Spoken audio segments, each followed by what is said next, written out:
Hello నమస్తే అండి. Welcome back to my channel. Devi నవరాత్రుల్లో 4వ రోజు అమ్మవారికి పెట్టే నైవేద్యం దద్దోజనం. ఇది చాలా టేస్టీగా ఉంటుంది.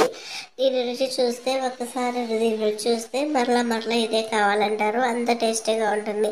ముందుగా ఒక బౌల్ తీసుకుని ఉడికించుకున్న రైస్ని 2 కప్స్ తీసుకున్నాను చిన్న కప్తో.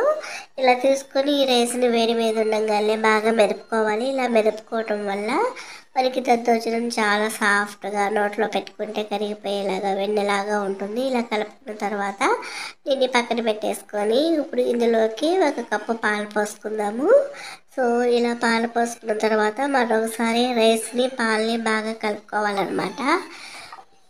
ఇలా రైస్ని పాలని కూడా బాగా కలుపుకున్న తర్వాత గెరిటతోటి ఇప్పుడు ఇందులోకి పెరుగుని తీసుకుందాము. మనం తీసుకునే పెరుగు బాగా ఫ్రెష్ పెరుగు అయ్యి తీయగా ఉంటే దద్దోజనం మనకి తీయగా ఉంటుంది. అదే పుల్లటి పెరుగు తీసుకుంటే దద్దోజనం పుల్లగా ఉంటుంది. కాబట్టి కమ్మటి పెరుగునే తీసుకోవాలన్నమాట.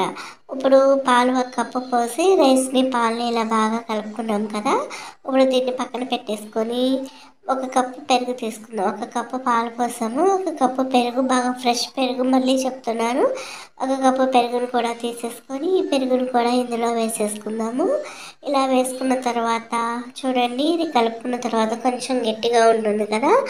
అప్పుడు ఇంకొక కప్పు పెరుగు వేసుకుందాం. 1 కప్పు పాలు, 2 కప్పుల పెరుగు వేసేసుకొని మనము బాగా కలిపేసుకుందాం. ఇలా కలుపుకోవటం వల్ల దద్దోజనం మనకి బాగా సాఫ్ట్గా నోట్లో పెట్టుకుంటే కరిగిపోయేలాగా ఉంటుందన్నమాట. ఇదంతా కూడా ఇలా కలిపేసుకొని ఇందులోకి 1 పావు టీ స్పూన్ సాల్ట్ వేసేసుకుందాము. ఈ సాల్ట్ వేసేసుకొని దీన్నంతా కూడా బాగా కలుపుకున్న తర్వాత చూపిస్తున్నాను చూడండి. మనకి కన్సిస్టెన్సీ అనేది ఇలా రావాలి. ఇలా వచ్చిన తర్వాత దీన్ని పక్కన పెట్టేసుకొని ఇప్పుడు స్టవ్ ఆన్ చేసి ప్యాన్ పెట్టుకొని అందులోకి 2 టేబుల్ స్పూన్లు ఆయిల్ వేసుకుందాము.